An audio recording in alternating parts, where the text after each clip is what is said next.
मेरा 20 साल का नौकर रामू हमेशा मेरे आगे पीछे घूमता रहता था। मैंने उसे छोटा समझा था, लेकिन एक दिन उसने मुझसे कहा, मालकिन, मुझे छोटा समझने की गलती मत कीजिए।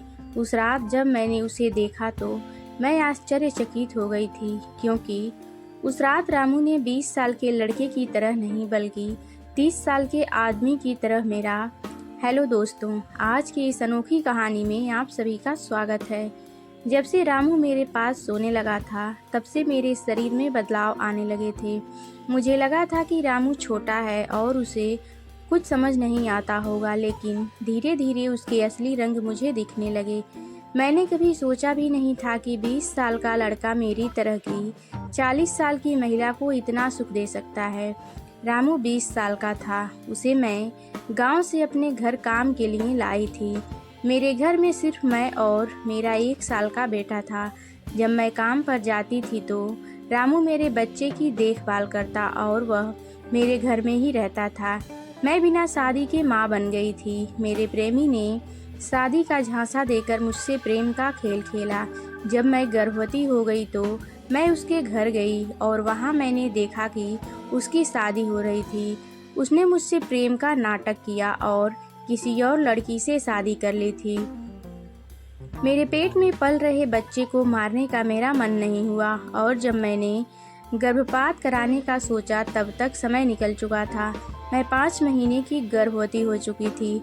मेरे माता पिता ने मुझसे और मेरे बच्चे को स्वीकार करने से इनकार कर दिया। तब मैं अकेली रहने लगी।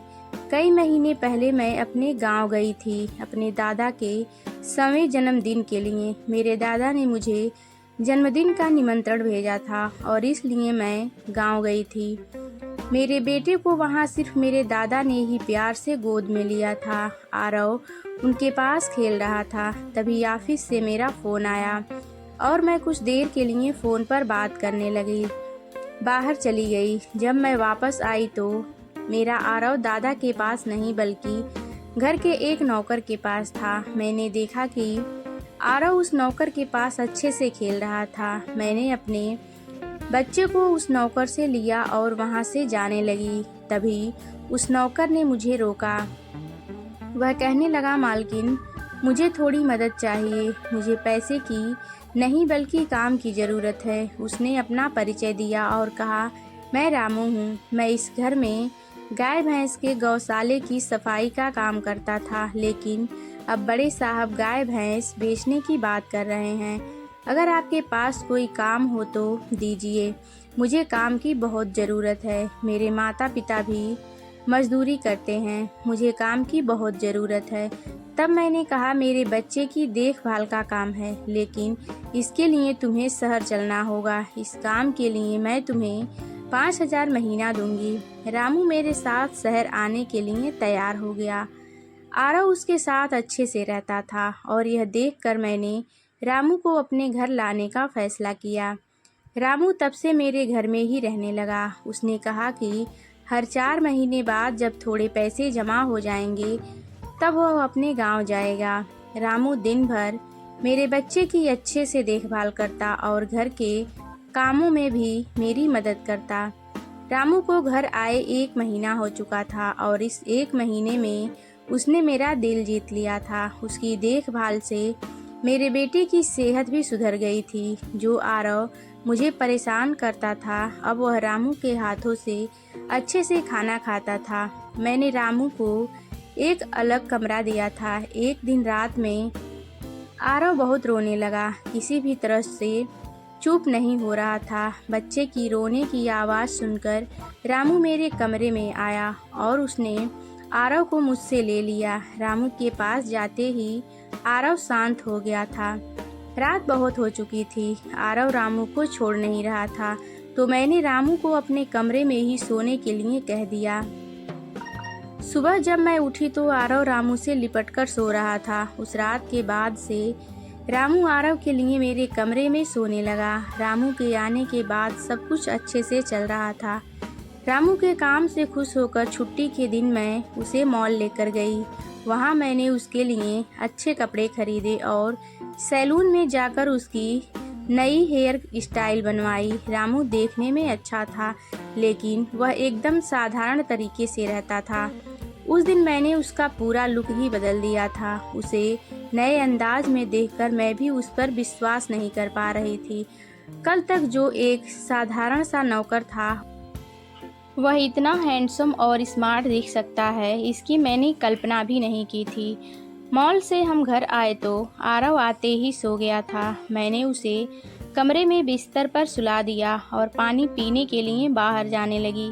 तभी रामू मेरे लिए पानी लेकर आया। पानी पीकर मैंने गिलास रखा और रामू मुझे तब से ही एकटक देख रहा था। जैसे ही मैंने गिलास रखा, उसने मुझे गले लगा लिया। कई सालों बाद किसी पुरुष ने मुझे गले लगाया था। मैंने उसे खुद से दूर किया।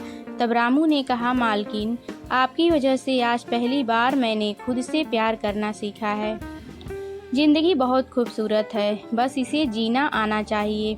आज आपने मेरा कायाकल्प करवाकर मुझ पर बहुत बड़ा उपकार किया है। मैं सच में बहुत अच्छा दिख रहा हूँ। रामू के चेहरे पर खुशी देखकर मैं भी खुश थी। अगले दिन से वह बहुत स्वच्छ और सलीके से रहने लगा था। वह 20 साल का था, लेकिन गांव का लड़का होने के कारण उसकी कद काठी अच्छी थी। वह घर में भी रोजाना कसरत करता था। उसकी लंबाई भी ठीक ठाक थी। मैंने उससे उसकी पढ़ाई के बारे में पूछा था, लेकिन उसने कहा कि अब उसका पढ़ाई से मन उठ गया है। हर सुबह ऑफिस जाने से पहले मैं अपने बच्चे को दुलारकर ऑफिस के लिए निकलती थी। आज जब मैं ऑफिस के लिए निकलने से पहले आरव को चूमने गई, तब वह रामू की गोद में था। अचानक आरव ने अपनी गर्दन घुमाई और मेरे होठ रामू के गाल पर जा लगे। मुझे बहुत शर्मिंदगी महसूस हुई। मैंने उससे माफ़ी मांगी और ऑफिस के लिए निकल गई। शाम को जब मैं घर आई, तब भी मैं रामू की आंखों से नज़र नहीं मिला पा रही थी। रामू ने आरव को खाना खिलाकर सुला दिया था। फिर हम दोनों ने साथ में खाना खाया। खाना खत्म करने के बाद मैं अपने कमरे में गई। वहाँ मैं अपनी दवाइयाँ ले रही थी। मुझे माइग्रेन की समस्या थी, उसी की दवा मैं ले रही थी। दवा लेने के बाद भी मेरा सिर बहुत दर्द कर रहा था। मैं अपने कमरे में सिर पकड़कर बैठी हुई थी। कुछ देर बाद रामू कमरे में आया। मुझे इस हाल में देखकर उसने पूछा कि क्या हुआ। जैसे ही उसे पता चला कि मेरा सिर दर्द कर रहा है, उसने मेरे सिर की मालिश शुरू कर दी। रामू की मालिश से मुझे आराम मिल रहा था। धीरे धीरे मुझे गहरी नींद आने लगी। उस रात मुझे बहुत अच्छी नींद आई थी। अगले दिन हमारे ऑफिस में ट्रेडिशनल डे का फंक्शन था और इसके लिए मैंने गुजराती लुक अपनाने का फैसला किया।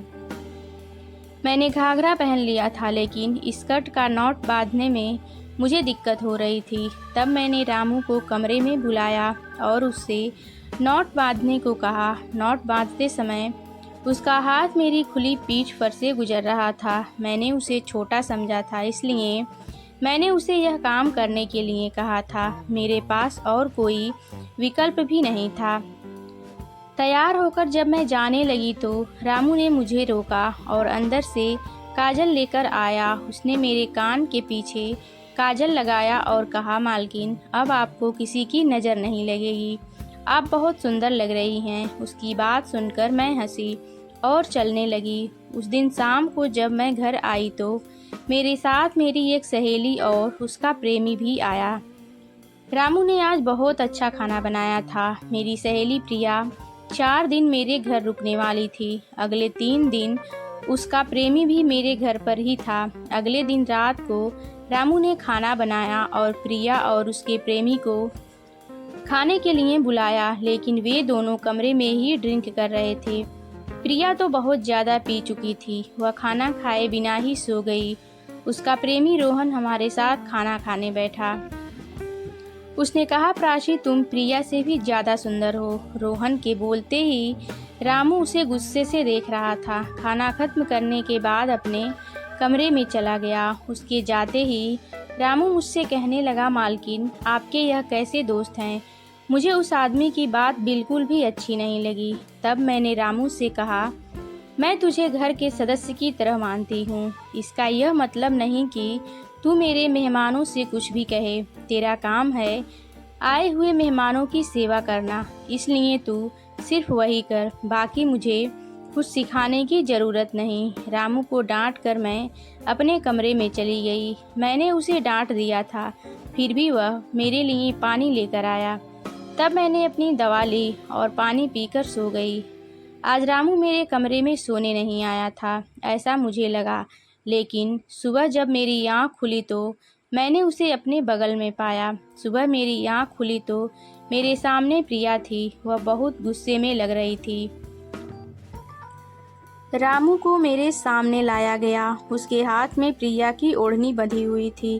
प्रिया ने कहा, तुम्हारे इस देहाती नौकर ने मेरे प्रेमी का हाथ तोड़ दिया है। रामू बस सिर हिलाता रहा और बोला, मालकिन मैंने कुछ भी नहीं किया। रात को रोहन साहब नशे में थे, तभी उनका संतुलन बिगड़ गया होगा और वे गिर गए होंगे। रामू भला रोहन साहब पर हाथ क्यों उठाएगा? प्रिया अब भी नशे में लग रही थी, ऐसा मुझे लगा।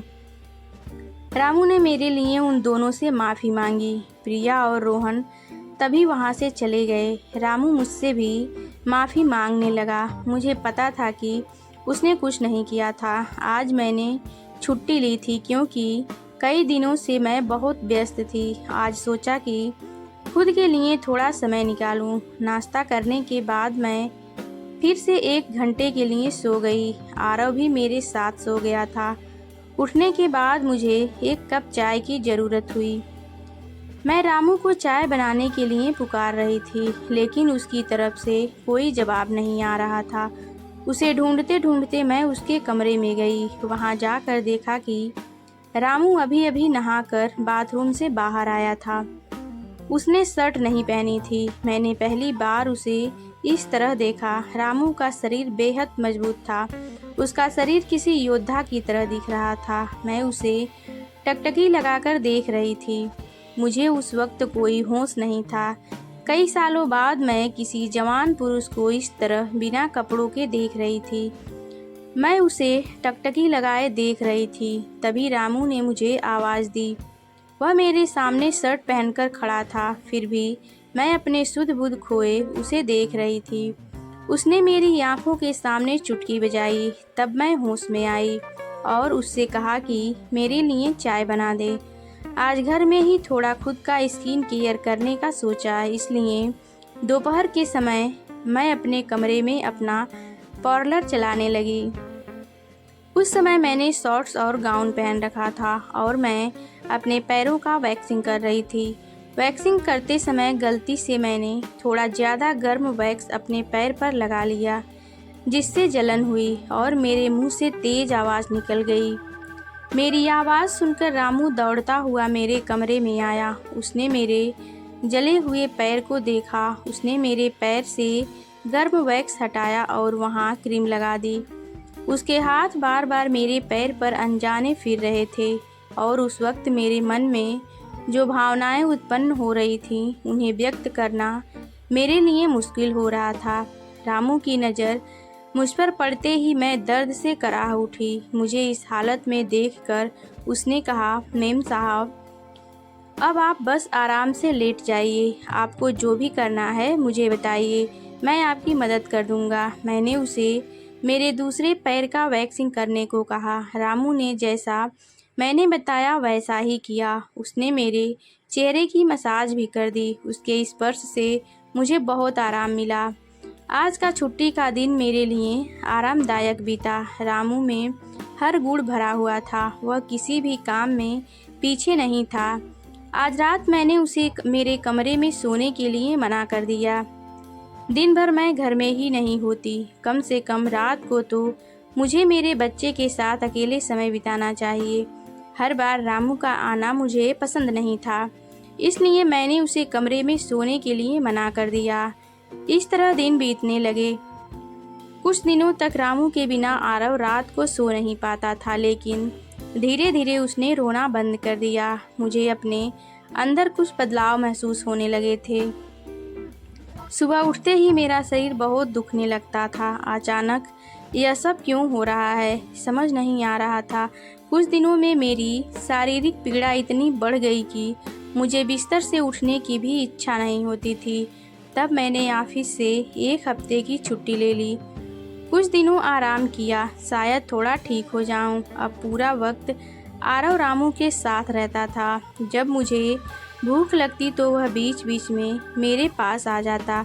आज मैं अपनी कमर पकड़कर बैठी थी। रात को रामू पानी लेकर मेरे कमरे में आया। मेरी कमर पर हाथ देखकर उसने समझ लिया कि मुझे बहुत तकलीफ़ हो रही है। रामू ने कहा, मेम साहब, अगर आपको कोई आपत्ति ना हो तो मैं आपकी कमर की मालिश कर देता हूँ। मेरी कमर इतनी दुख रही थी कि मैंने उसकी मालिश के लिए हाँ कर दी, लेकिन उससे पहले मैंने अपने कमरे की लाइट बंद कर दी। छोटी 0 बल्ब की रोशनी में मेरी कमर उसे नहीं दिखेगी, इसलिए मैंने कमरे की बड़ी लाइट बंद कर दी, 0 बल्ब जला दिया। वह जब मालिश कर रहा था मुझे बहुत आराम मिल रहा था। मालिश करने से मेरी पीड़ा जैसे झट से गायब हो गई थी। मालिश करते समय रामू ने मुझसे पूछा, मेम साहब, आपको आरव के पिता की कभी याद नहीं आती? आप इतनी सुंदर और जवान होकर भी अभी तक अकेली क्यों हैं? इसके सवाल का मेरे पास कोई सही उत्तर नहीं था। मैंने उससे कहा कि शायद तुम्हारे सवाल का उत्तर मेरे पास नहीं है। उस सवाल पर वहीं विराम लग गया। रामू की मालिश से मुझे अच्छी नींद आ गई थी। अगले 2 दिन बाद वह तारीख थी जब मैंने अपने प्रेमी से मुलाकात की थी। आखिर वह दिन आ ही गया। उस दिन मैंने दिन भर अपने मन को किसी न किसी काम में व्यस्त रखने की कोशिश की, लेकिन रात के अंधेरे में मुझे अपने प्रेमी की बहुत याद आ रही थी। आज वह मेरे साथ नहीं था, लेकिन वह मेरे बच्चे का पिता था। आरव को देखकर मुझे रोज़ उसकी याद आती थी और आज मैं अपनी भावनाओं को छुपा नहीं पाई।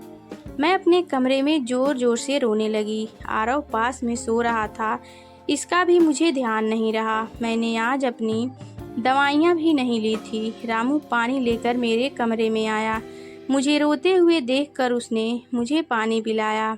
जब मैं शांत हुई तो उसने मुझे दवाइयाँ दी। मेरे रोने की आवाज़ से आरव हल्का हिलने लगा। वह जाग ना जाए इसलिए रामू मुझे अपने कमरे में ले गया। वहाँ जाकर मैंने उसे कसकर गले लगा लिया। ऐसा लग रहा था कि मैंने अपना होश खो दिया था। मेरा रोने का कारण सुनकर रामू भी शांत हो गया था। वह लगातार मेरे आंसू पोंछ रहा था। रोते रोते मैंने उसका कंधा पकड़ लिया। धीरे धीरे मैंने उसे और करीब खींच लिया।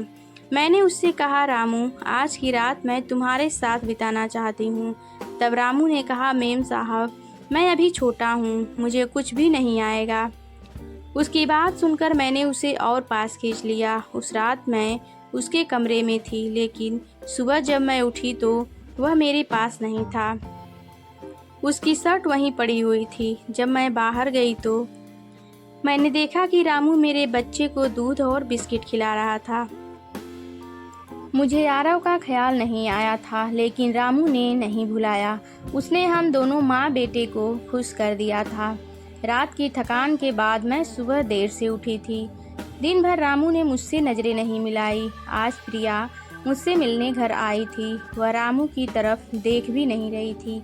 रामू ने उसे पानी दिया और कमरे से बाहर चला गया। थोड़ी देर बातें करने के बाद प्रिया जाने लगी। जाते समय उसने मुझसे कहा, जितनी जल्दी हो सके अपने नौकर को यहाँ से निकाल दो। वह दिखने में जितना मासूम लगता है उतना है नहीं। उसकी बात का मैंने खास ध्यान नहीं दिया।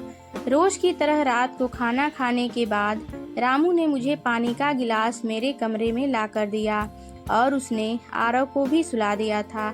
आरव आज बाहर हाल में झूले में सो रहा था। रामू उसकी देखभाल कर रहा था। मैंने अपने कमरे की लाइट बंद कर दी और सो गई। कुछ समय बाद मुझे आरव की आवाज़ सुनाई दी। उसकी आवाज़ से मेरी नींद खुली। मैं उठने वाली थी कि तभी उसकी रोने की आवाज़ बंद हो गई। कुछ समय बाद मुझे अपने कमरे का दरवाज़ा खुलने की आवाज़ सुनाई दी। मैं चुपचाप सब देख रही थी। रामू मेरे कमरे में आया था। उसने मेरे पास आकर यह देखने की कोशिश की कि मैं सो रही हूँ या नहीं, और फिर उसने मेरा मोबाइल उठाया। उसकी वह खोजबीन देखकर मैंने जल्दी से कमरे की लाइट ऑन कर दी। मुझे जागता हुआ देखकर वह चौंक गया। मैंने उसके हाथ से अपना मोबाइल छीन लिया। मैंने उससे कहा, रामू, यह सब क्या चल रहा है? तुम इस वक्त यहाँ क्या कर रहे हो? वह कुछ नहीं कहकर वहाँ से जाने लगा, लेकिन मैंने उसे इतनी आसानी से छोड़ने का इरादा नहीं किया था। मैंने उसे उसका वीडियो दिखाया जिसमें वह प्रिया के बॉयफ्रेंड पर हाथ उठा रहा था। उस दिन रोहन के मोबाइल का कैमरा गलती से चालू रह गया था और उसमें उनकी हाथापाई रिकॉर्ड हो गई थी। सुबह जब प्रिया मुझसे मिलने आई थी तब उसने मुझे यह वीडियो दिखाया था और तब से मैं रामू पर नज़र रख रही थी। रामू, तुमने झूठ क्यों बोला? तुमने रोहन पर हाथ क्यों उठाया? तब उसने कहा, जो भी आप पर बुरी नज़र डालेगा उसके साथ मैं यही करूँगा। मालकिन, उस रात जब रोहन नशे में था वह आपके कमरे में आया था। वह आपके साथ कुछ गलत करने की कोशिश कर रहा था और इसलिए मैंने उस पर हाथ उठाया। रामू की बात सुनकर मैंने कहा, ठीक है, मैं तुम्हारी बात मानती हूँ, लेकिन तुम मुझे नींद की दवा क्यों दे रहे थे? आज मैंने तुम्हें मेरे पानी में दवा मिलाते हुए देखा है। तुम्हारी नज़र मुझ पर थी और तुम जो चाहते थे वह मैंने तुम्हें दे दिया।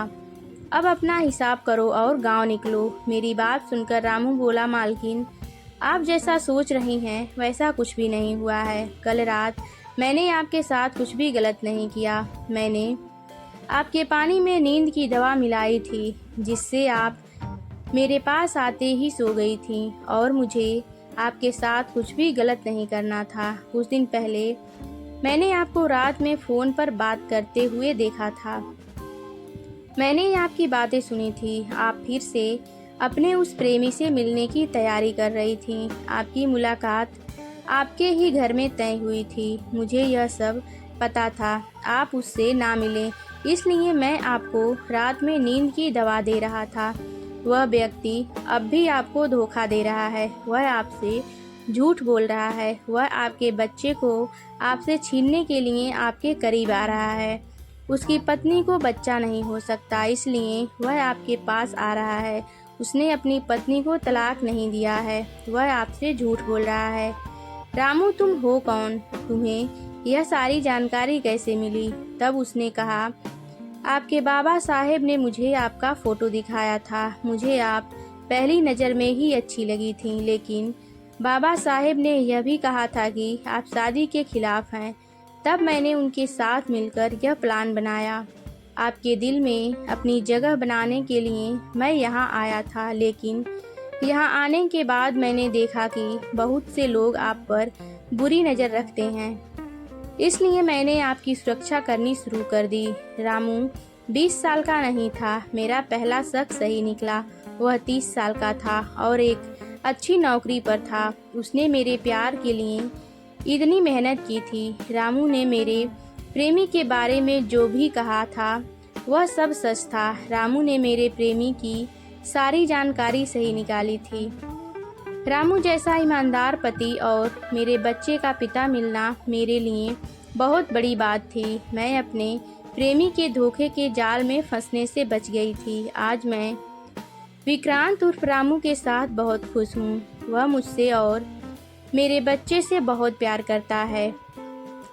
मेरे बाबा साहेब की वजह से आज मेरा परिवार शुरू हुआ। मुझे रामू जैसा पति मिला, यह मेरा सौभाग्य था। दोस्तों, जो आपसे सच्चा प्यार करता है वह किसी भी कठिनाई में आपका साथ नहीं छोड़ता। रिश्ते निभाने वाले को किसी वजह की ज़रूरत नहीं होती और रिश्ते तोड़ने वालों के लिए एक बहाना भी काफ़ी होता है।